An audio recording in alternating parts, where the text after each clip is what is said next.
House of Secrets, Battle of the Beasts by Chris Columbus and Ned Vicini. Read for you by Brandon Reese Taylor on the Jesse Millette YouTube channel. Chapter 1. Brendan Walker knew the package would be there by 8 a.m. It had to be.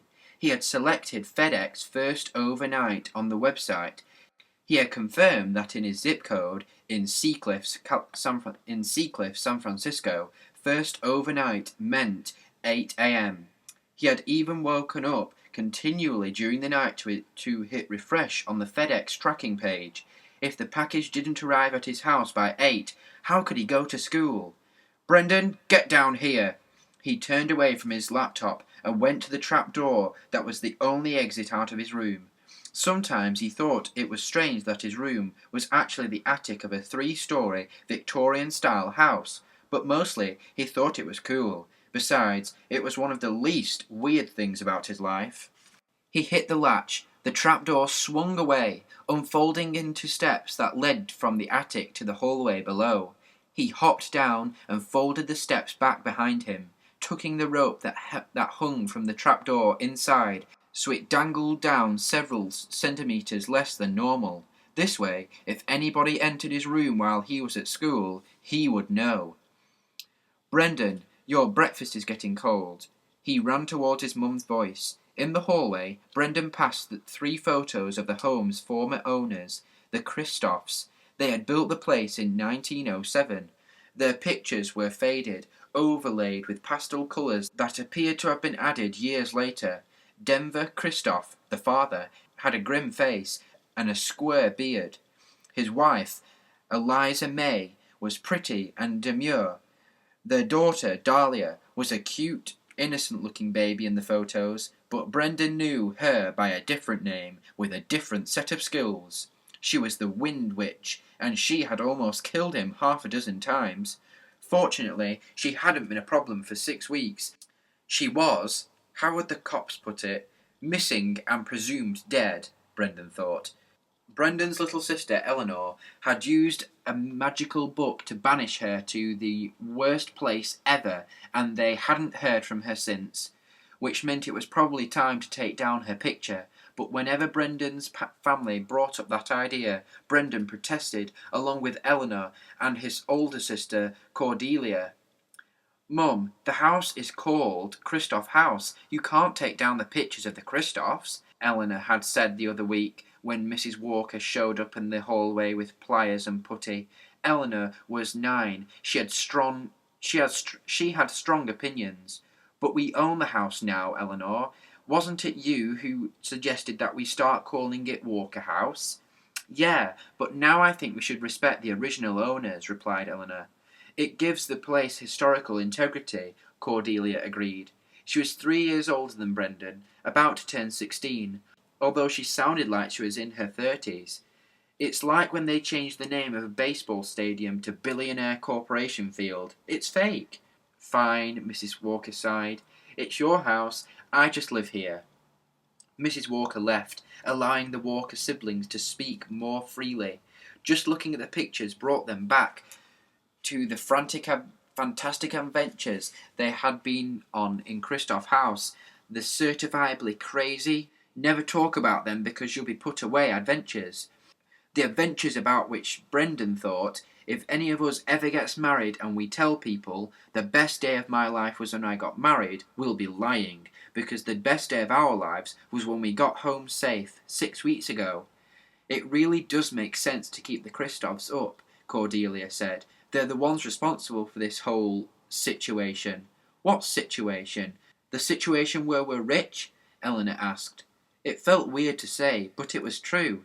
At the end of the Walker's certifiable adventures, when Eleanor had made the wish in the magical book, or cursed book really, to banish the Wind Witch, she'd also wished for her family to be rich.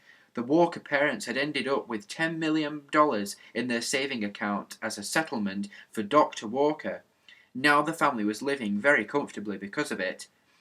"There's that," Cordelia said, "and there's the situation where we live in mortal fear because the Wind Witch could come back."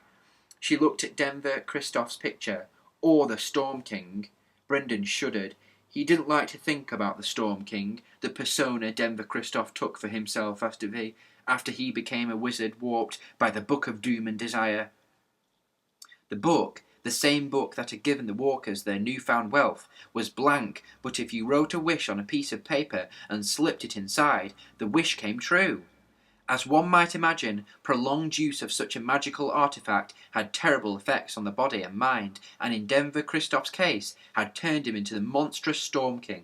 All of that was scary enough, but the real problem was that the Storm King was AWOL. The kids had no idea where he was. He might be living in Berkeley. Here's what I think, Brendan said. For the month or however long it's been since we've got home, those pictures have stayed up, and we haven't had to deal with the Christophs in real life. Is that a coincidence? Probably, but in this house you never know, so it's safer to keep them up. Eleanor grabbed his hand. He grabbed Cordelia's. For a brief moment, they all made a silent wish that it was really over. Now Brendan rushed past the pictures down the spiral stairs to the kitchen. The room had been nice when the Walkers bought Christoph House, but after the $10 million cash infusion, Mrs. Walker had gone a little nuts, picking up a fancy French stove that cost more than a Lexus. Here, Mrs. Walker said, as Brendan took a seat between his sisters at the marble countertop. His mother handed him a plate of warmish blueberry pancakes. He looked left and right. Cordelia was reading. Eleanor was playing a game on her mum's iPhone.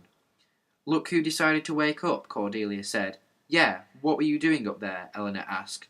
Brendan tucked into his pancakes. They were good, but they had been just as good back in their old apartment. Waiting for important package, Brendan said with his mouth full. Ooh, could you chew and talk separately? Eleanor said. Why, who's watching me? Brendan washed down the pancakes with almond milk. We're not in the dining hall, are we? Is one of your new friends who owns every single American Girl doll going to see me? It's not like that, Eleanor said. You're just supposed to have manners and you don't. You never cared before, Brendan said. Families that are rich are supposed to be nice. Okay, hold on, Mrs. Walker said. She looked at all three of her children.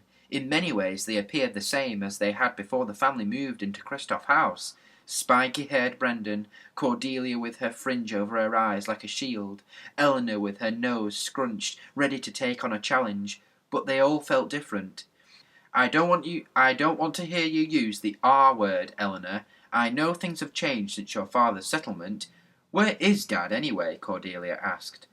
He's out for a run, Mrs. Walker said, and all morning? Is he training for the marathon? Don't change the subject. Now, even though we are financially in a better place, we are still the family we always were. The Walkers looked at one another, then at their mum. It was tough to believe her when she was standing in front of such high-end kitchen equipment. That means that we respect each other, so we don't do things like chew and talk at the same time, but it also means we're kind to each other. If we're offered by something, we nicely ask the other person to change what they're doing. Is that clear? Cordelia and Eleanor nodded. Although Cordelia was already back in her music, she had found a band from Iceland that she liked. They sounded cold, is the best way to put it, Cordelia thought.